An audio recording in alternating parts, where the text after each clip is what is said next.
दिवाळीच्या प्रकाशात एक आश्चर्यकारक परंपरा आहे, ज्या दिवशी राजा बळीची पूजा केली जाते.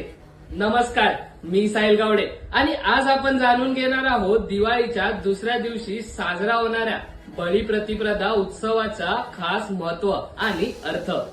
प्राचीन काळात बळी नावाचा एक दैत्य राजा होता, जो अत्यंत उदार आणि भगवान विष्णूंचा भक्त होता.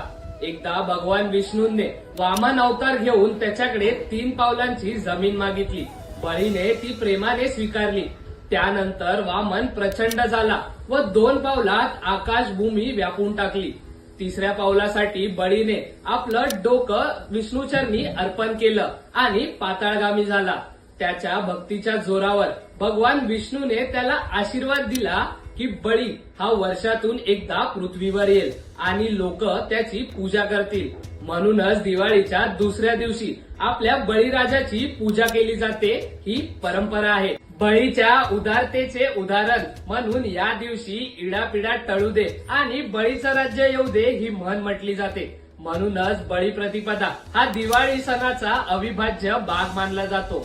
दिवाळीच्या पहिल्या दिवशी लक्ष्मी मातेची पूजा केली जाते, तर दुसऱ्या दिवशी बळीराजाचा आदर केला जातो. महाराष्ट्रात या दिवशी नवीन वर्षाच्या सुरुवातीचा समजला जातो आणि नवरा बायकोच्या प्रेमाचा मानला जातो. या दिवसाला पाडवा देखील म्हटलं जातं. या दिवशी बायको आपल्या नवऱ्याचा टिळक करून त्याचे औक्षण करून दीर्घ आयुष्यासाठी प्रार्थना करते व नवरा आपल्या बायकोला भेट देतो. आनंद आणि प्रेमाने हा दिवस कुटुंबात एकता आणतो. दिवाळीच्या प्रकाशोत्सवात प्रेम आणि श्रद्धेचा दीप एकत्र उजळूयात. जर बळी प्रतिपदाची ही माहिती तुम्हाला आवडली असेल तर व्हिडिओला लाईक, शेअर आणि सबस्क्राईब करायला विसरू नका आणि तुमच्या प्रतिक्रिया कमेंटमध्ये कळवा.